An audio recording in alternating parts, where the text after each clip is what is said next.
11월 3일 월요일.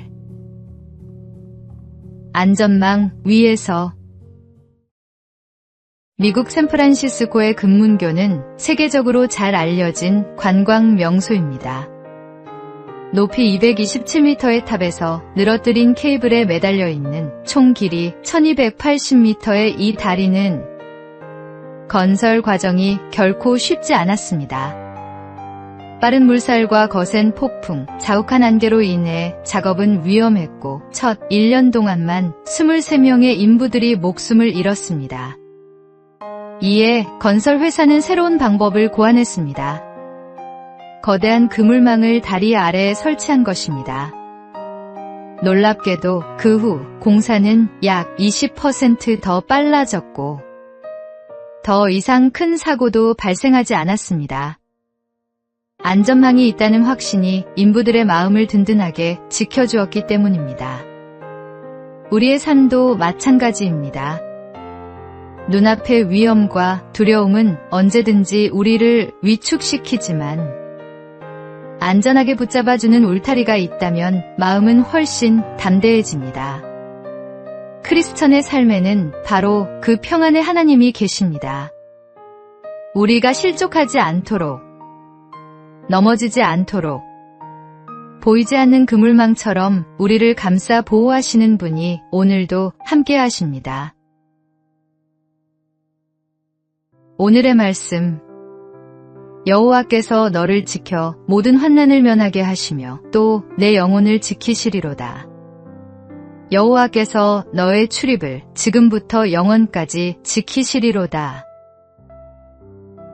오늘의 만나. 두려움 속에서도 하나님의 보호하심을 신뢰할 때 우리는 담대함으로 나아갈 수 있습니다.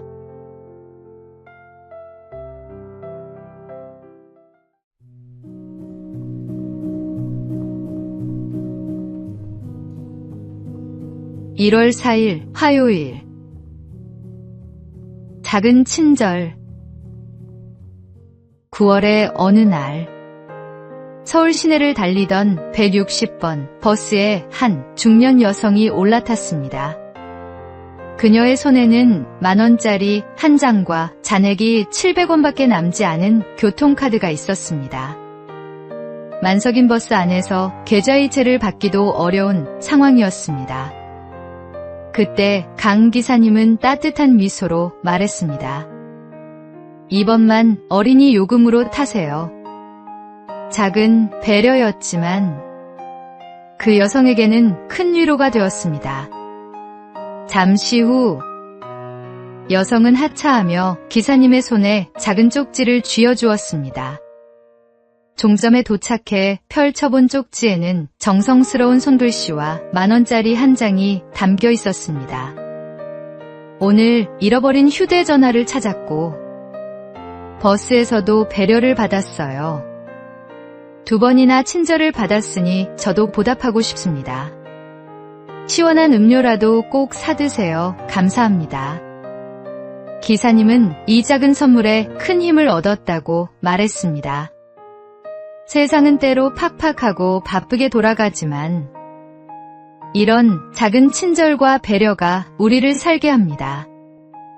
예수님께서 보여주신 사랑처럼 작은 친절이 또 다른 친절을 낳고 그 온기가 세상을 조금씩 변화시킵니다. 오늘의 말씀. 서로 친절하게 하며 불쌍히 여기며 서로 용서하기를 하나님이 그리스도 안에서 너희를 용서하심과 같이 하라.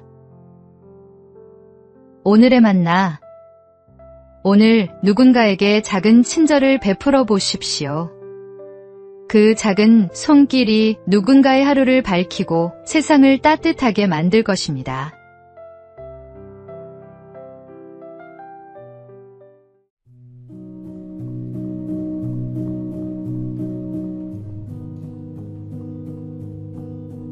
(11월 5일) 수요일. 한 병의 포도주. 옛날 한 임금이 온 나라 백성을 불러 큰 잔치를 열었습니다. 왕은 풍성한 음식을 준비하고 백성들은 각자 포도주 한 병씩 가져오도록 했습니다. 그러나 잔칫날 큰 통에 담긴 것은 모두 맹물이었습니다. 사람마다 남들이 포도주를 가져올 테니 나는 물을 가져가도 괜찮다고 생각했기 때문입니다.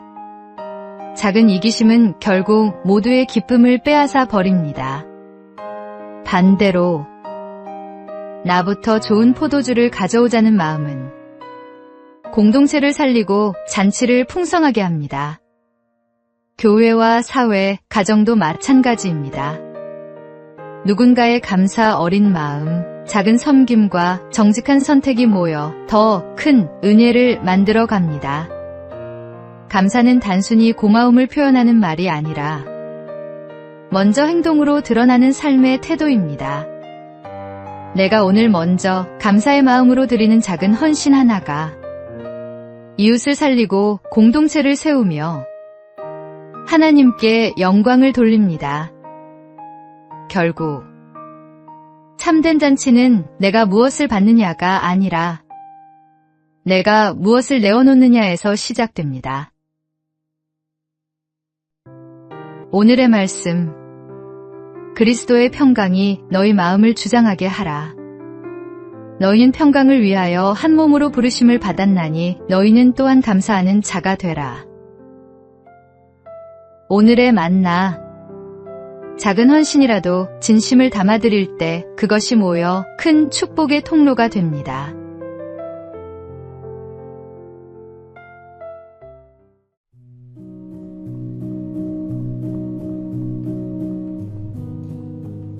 (11월 6일) 목요일. 집과 무덤의 차이. 노야 벤사가 지은 빵장수 야곱에는 이런 이야기가 전해집니다. 어느 날 한 벽돌공이 야곱을 찾아와 좋은 집을 짓는 비결을 물었습니다. 야곱은 말했습니다. 집을 짓는다면 반드시 창과 문을 달아야 하지요. 벽돌공은 누구나 아는 평범한 대답이라며 실망했지만 야곱은 잠시 후 이렇게 덧붙였습니다. 내 집이라면 내 자신 속으로 들어갈 수 있는 문이 있어야 하지 않겠습니까? 또 나를 스스로 들여다볼 수 있는 창문이 있어야 하지요. 그가 그렇지 않으면요? 라고 묻자 야곱은 낮은 음성으로 대답했습니다. 집과 무덤의 차이는 바로 그 문과 창이 있느냐 없느냐의 차이일 뿐이랍니다. 우리의 마음도 같습니다. 다진 마음은 결국 스스로를 가두고 메마르게 하지만 열린 마음은 새로운 빛과 순결을 받아들입니다. 그 차이를 만드는 힘은 바로 감사입니다. 작은 일에도 감사할 때 마음의 문은 활짝 열리고 창은 투명해져 삶이 더욱 풍성해집니다. 결국 당신의 마음을 궁전으로 세울지 무덤으로 만들지는 감사가 있느냐 없느냐에 달려 있습니다. 그러므로 오늘도 감사의 문과 창을 달아 마음을 환히 밝혀 보십시오. 오늘의 말씀, 범사에 감사하라. 이것이 그리스도 예수 안에서 너희를 향하신 하나님의 뜻이니라. 오늘의 만나, 감사는 우리 마음의 문을 여는 열쇠입니다. 작은 것에도 감사를 발견해 보세요.